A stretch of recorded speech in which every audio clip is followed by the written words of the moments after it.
सा सत्कर्म किया है कि आज मैं कृष्ण और बलराम के दर्शन करूंगा। आज मैं ठाकुर जी के जाके इन आंखों से दर्शन करूंगा। आज कौन सा मेरा पुण्य उदय हो गया। अक्रूर जी सोचते जा रहे हैं कि जब मिलूंगा ना तो दोनों को गले से लगा लूंगा।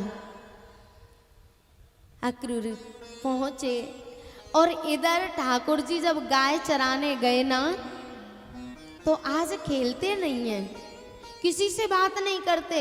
समझ गए कि अक्रूर जी हमें लेने के लिए आ रहे हैं। एक पेड़ के नीचे जाके एक पैर पे दूसरा पैर रख के भगवान लेट गए। एक ग्वाल ने आके कहा, लाला क्या बात है, तेरी तबीयत खराब है? बोले नहीं, तो तू यहाँ क्यों लेटा है, चल खेलेंगे ना। ठाकुर जी ने कहा, आज खेलने का मन नहीं कर रहा। बोले लाला कोई तो बात है, तू बता नहीं रहा। ठाकुर जी ने कहा, भैया बात कुछ नहीं है। और इतना कह के ठाकुर जी की आंखों में आंसू आ गए। वो सब ग्वाल वालों को बुला लाया। बोले लाला आज दुखी है, कोई ना कोई बात है। सब ग्वाल वाल आए, लाला क्या बात है, तू खेल क्यों नहीं रहा और ऐसे उदास क्यों है?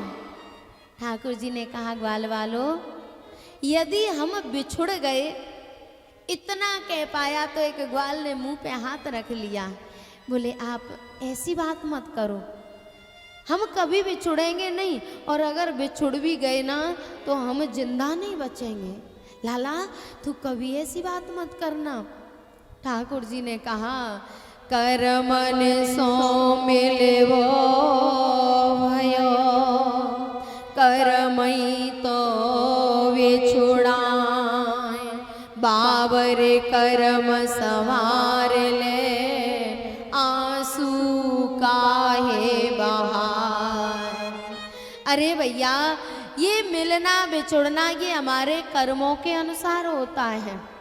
और देख तू ये बता, सदा कभी कोई किसी के साथ रहा है?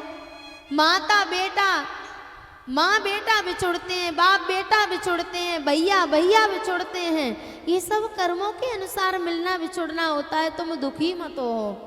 सब ग्वाल वाल रोने लगे। कन्हैया तेरे बिना हम जिंदा नहीं रह पाएंगे, आज के बाद ऐसे शब्द मत कहना। और दुखी मन से वैसे ठाकुर जी जब शाम को गाय चरा के आते थे ना तो गोपियां फूल रख लेती और ठाकुर जी निकलते फूल डालती। ठाकुर जी थोड़ा सा मुस्कुरा जाते तो गोपियां खुश हो जाती। आज जब जा रहे हैं तो ऊपर देखते नहीं हैं, गोपियां फूल डाल रही हैं, बातें कर रही हैं, पर ठाकुर जी नीचे नजर करके जा रहे हैं, ऊपर नहीं देखते। गोपियां समझ गई कुछ ना कुछ गड़बड़ हो गई, आज कुछ न कुछ अनर्थ होने वाला है, नहीं तो ये ऐसे नीचे नजर करके जाने वाला नहीं था। अच्छा ठाकुर जी नीचे नजर करके क्यों जा रहे हैं? प्यारे, जब कोई अंदर से दुखी होता है ना और कोई अपना मिल जाए, अपना गुरु मिल जाए, कोई अपना हितैषी मिल जाए तो अपने आप ये आंखें फूट पड़ती हैं, आंखों से अश्रुपात होने लगता है। अब ठाकुर जी सोच रहे हैं कि अगर इन गोपियों से मेरी नजर मिल गई तो मेरी आंखों में आंसू आ जाएंगे और ये सब समझ जाएंगे। नीचे गर्दन करके गए। अक्रूर जी गौशाला में आए और दोनों भाइयों ने प्रणाम किया। अक्रूर जी रथ पे से कूद गए, दोनों को गले से लगा लिया। काका हमें पता है आप क्यों आए हो, लेकिन ये बात हमारी मैया को मत बता देना। शाम को यशोदा मैया ने प्रसाद बनाया, सबने प्रसाद पाया, सब अपने अपने कक्ष में सोने चले गए। रात्रि को गोपियां यशोदा मैया के दरवाजे पे आके जोर जोर से रोने लगी। यशोदा मैया ने कहा, गोपियों क्या बात है, तुम रो क्यों रही हो? गोपियों ने कहा, मैया तू सच में कितनी भोली है। अरे मैया इस वृंदावन पे संकट का पहाड़ टूटा है और तुझे अभी कुछ पता ही नहीं है। अरे भैया तुम बताओ तो सही क्या बात है? गोपियों ने कहा, मैया तेरा लाला हम सबको छोड़ के सुबह चला जाएगा। यशोदा मैया ने कहा, हे परमात्मा अगर मेरा लाला सुबह जाएगा तो मैं अपना जीवन अंधेरे में काट लूंगी, पर सुबह नहीं हो। श्याम सकारे जाएंगे, नैन मरेंगे रोए, विधना ऐसी कीजियो जासे भोर न हो। हे विधाता, अपना पूरा जीवन अंधेरे में काट लेंगे, लेकिन हमारा लाला हमसे अलग नहीं हो। यशोदा मैया रोते हुए लाला के पास आई। लाला, तू कहीं जा रहा है? ना मैया, मैं कहीं नहीं जा रहा। बोले, वृंदावन की सब गोपियां मेरे दरवाजे पे बैठी हैं और रो रही हैं। ठाकुर जी ने कहा, मैया मैं तुझे छोड़ के कहीं नहीं जाऊंगा। और मैया को लाला उसके कमरे में छोड़ के आए, लेकिन जिस माँ को पता चल जाए कि मेरा लाला सुबह जा रहा है, क्या उसे नींद आएगी? मैया करवट बदलती रही, और जब सुबह हुई तो मैया ने लाला को स्नान कराया, चोटी गूंथी, तैयार किया। जैसे ही ठाकुर जी जाने लगे तो मैया ने कहा, लाला जब तू पैदा हुआ था ना, तो मेरे घर एक संत आए थे। उन्होंने बताया था कि तुम्हारा लाला बड़ा होके बहुत बड़ा राजा बनेगा, और मुझे लगता है कि अब तेरा राजा बनने का समय आ गया। लेकिन उन्होंने ये कहा था कि जब ये राजा बन जाएगा तो तुम्हारे जीवन से चला जाएगा, तुम्हारे जीवन में फिर कभी नहीं आएगा। मुझे पता है अब तू वापस आने वाला नहीं है। ठाकुर जी ने कहा, नहीं मैया, मैं 2 दिन के लिए जा रहा हूँ, फिर मैं वापस आऊँगा। लाला, जब तू राजा बन जाए ना तो एक काम कर देना। क्या मैया? बोले, जब तू राजा बन जाए तो देख, हम तेरे बिना जिंदा तो रह नहीं पाएंगे। जब तू राजा बन जाए तो अपने नंद बाबा को और मुझे अपने महल के कोई दासी दास बना लेना।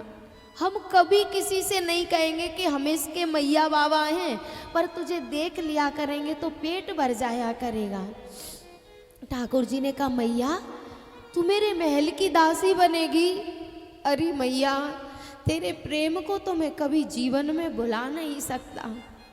यशोदा मैया ने कहा, लाला एक बार मुझसे बहुत बड़ी गलती हुई थी, अगर हो सके तो मेरी उस गलती को क्षमा कर देना। कौन सी गलती मैया? बोले, मैंने तुझे ऊखल से बांध दिया था, तू पूरे दिन भूखा प्यासा ऊखल से बना रहा, और मैं अपने घर के काम करती रही और 2 वृक्ष तेरे ऊपर गिर गए थे। मेरे लाडले, हो सके तो मेरी उस गलती को क्षमा कर देना। ठाकुर जी ने मैया के दोनों हाथ पकड़े। मैया, कनुआ तेरो ऋणी कहावे, मैं तेरे ऋण से कभी ऋण नहीं हो सकता। माँ तू ऐसी बात मत कर, और देख मैं 2 दिन के लिए जा रहा हूँ, फिर मैं आ जाऊँगा। मैया ने कहा, लाला मुझे पता है अब तू आने वाला नहीं है। और जैसे ही ठाकुर जी रथ पे बैठे, मैया मूर्छित तो होके गिर पड़ी, और ठाकुर जी ने देखा मैया मूर्छित तो हो गई है। रथ पे से उतर के आए, मैया को उठाया, अपनी गोदी में सिर रखा। माँ देख, मैं यही तो हूँ, मैं कहाँ गया हूँ? मैया की आंखें खुली, दोनों आंखों से आंसुओं की धारा बन गई। लाला, मैं तेरे बिना जिंदा नहीं रह पाऊंगी। तो मैया, मैं 2 दिन में वापस आ जाऊंगा, तू चिंता मत कर। जैसे ही रथ पे बैठे, सब ग्वाल वाला हाथ जोड़ जोड़ के खड़े हो गए। बोले, मत जाओ, हो सके तो रुक जाओ, अगर आप चले गए तो हमारा जिंदा रहना संभव नहीं है। और सब ग्वाल वाल रो रो के ठाकुर जी से प्रार्थना करते हैं। कृष्ण लेते हैं ब्रज से विदाई की मैया मोरी याद ना करे। कृष्ण लेते हैं ब्रज से विदाई की मैया मोरी याद ना करे।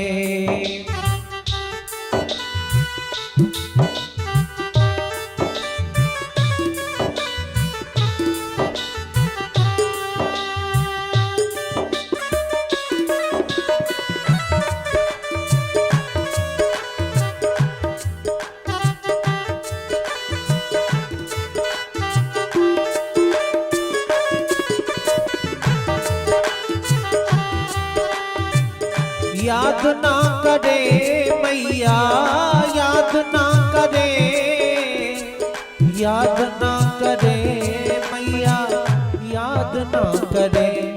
श्याम लेते हैं ब्रज से विदाई की मैया मोरी याद ना करे। कृष्ण लेते हैं ब्रज से विदाई की मैया मोरी याद ना करे।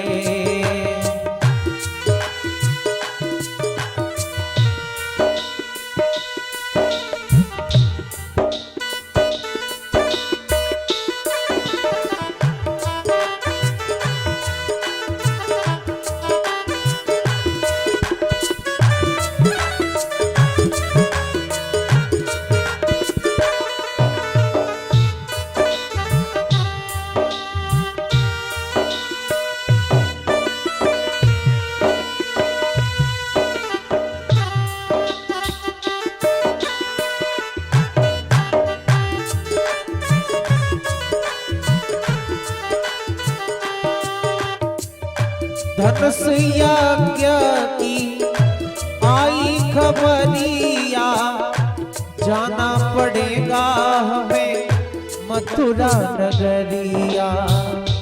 धनुष यज्ञ की आई खबरिया, जाना पड़ेगा हमें मथुरा नगरिया। ये दिल कैसे सहेगा जुदाई की मैया मोरी याद ना करे। कृष्ण लेते हैं ब्रज से विदाई की मैया मोरी याद ना करे।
रथ पे बैठे रोए कन्हैया, हाय मेरे बाबा हाय मेरी मैया।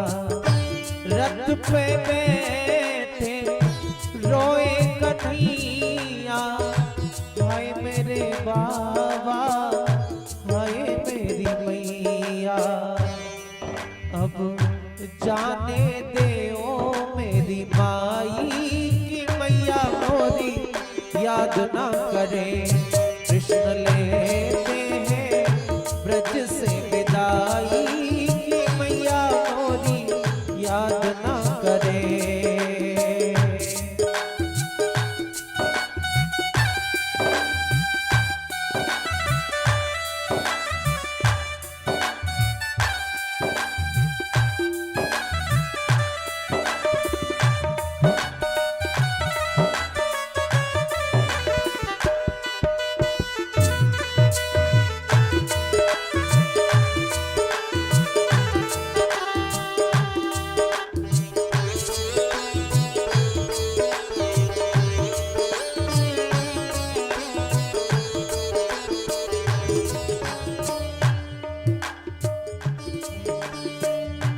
रथ को पकड़ कर राधा रोए, सखियां खड़ी हैं रसता रोके।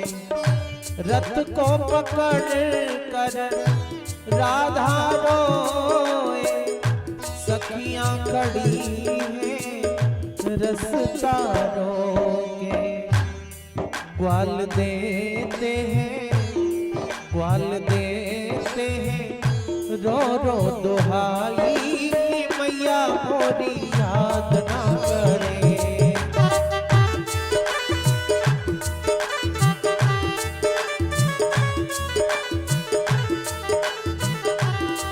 जा रहे हो तो जाओ, ये ब्रज छोड़कर सबका दिल तोड़कर, प्रेम ब्रज सा कन्हैया कहाँ पाओगे तुम, कहाँ पाओगे। जा रहे हो तो जाओ, ये ब्रज छोड़कर सबका दिल तोड़कर, प्रेम ब्रज सा कन्हैया कहाँ पाओगे श्याम, कहाँ पाओगे श्याम मेरे प्यारे। कृष्ण लेते हैं ब्रज से विदाई कि मैया मोरी याद ना करे। श्याम लेते हैं ब्रज से विदाई कि मैया मोरी याद ना करे। कृष्ण लेते हैं ब्रज से विदाई की मैया मोरी याद ना करे। भैया हमारे गांव में तो 7 दिन के लिए भगवान की कथा आई है और आज सुबह से ही सोच रहे हैं कि ये कथा पूरी हो जाएगी तो अब क्या करेंगे, अब कोई काम ही नहीं रहेगा। सुबह से माताओं को चिंता रहती थी जल्दी काम करके कथा में जाना है, अब सोच रहे होंगे कल से क्या करेंगे। और जिनके पास स्वयं परमात्मा रहा हो उनकी कैसी हालत हुई होगी। आगे जाके रथ रुक गया, ग्वाल वालों ने सोचा शायद इसका मन बदल गया है अब जा नहीं रहा। दौड़ के गए तो देखा रथ के सामने गोपियां लेटी हुई हैं। गोपियों ने कहा कि जाना है तो चले जाओ, हम मना नहीं करेंगी, लेकिन हमारे ऊपर होके रथ निकाल ले जाओ, क्योंकि आपके बिना जिंदा रहना तो संभव नहीं है, आप चले जाओ। ठाकुर जी ने कहा गोपियों मैं 2 दिन में आ जाऊंगा। गोपियों ने कहा लाला हम जीवन भर तेरी इन झूठी सांची मीठी मीठी बातों में आते रहे, पर अब हमें पता है तू आने वाला नहीं है। ठाकुर जी ने कहा नहीं गोपियों मैं जरूर आऊँगा, बस 2 दिन के लिए जा रहा हूँ। गोपियों को समझाया, गोपियों ने रास्ता दिया। श्री जी राधा रानी ठाकुर जी के पास नहीं आई, उनको पता था कि अब ये कर्म क्षेत्र में जा रहे हैं, रुकेंगे तो है नहीं, और मेरी आंखों में वो हिम्मत नहीं कि मैं इनको जाते हुए देख लूं। दूर से ही रथ देखा, वहीं से प्रणाम कर लिया, पास में नहीं आई। ठाकुर जी जैसे ही आगे बढ़े तो एक गोपी एक पीपल के वृक्ष पर चढ़ गई। जब तक ध्वजा दिखी तब तक देखती रही, बताती रही। रथ धीरे धीरे जा रहा है, रथ आगे बढ़ रहा है, और जैसे ही ध्वजा दिखना बंद हो गया गोपी पेड़ पे से मूर्छित होके गिर पड़ी। और पता है ये वृंदावन की गोपियां वैसे रोजाना दूध दही माखन बेचने जाती थी मथुरा, लेकिन जिस दिन से भगवान गए हैं ना उस दिन से मथुरा तो क्या अपने घर भी लौट के नहीं गई। जहाँ ठाकुर जी छोड़ के गए थे ना, कह के गए थे कि 2 दिन में आ जाऊंगा, तो गोपियाँ कोई यमुना जी के किनारे पड़ी है, कोई कदम के पेड़ के नीचे पड़ी है, कोई रास्ते में पड़ी है, जिसको ठाकुर जी जहाँ छोड़ के गए थे वहीं पड़ी रही, अपने घर लौट के नहीं गई। वृंदावन से मथुरा ज़्यादा दूर नहीं है, लेकिन जब से ठाकुर जी वृंदावन से गए तब से ये गोपियाँ नहीं गई और अपने घर भी नहीं गई, वहीं पड़ी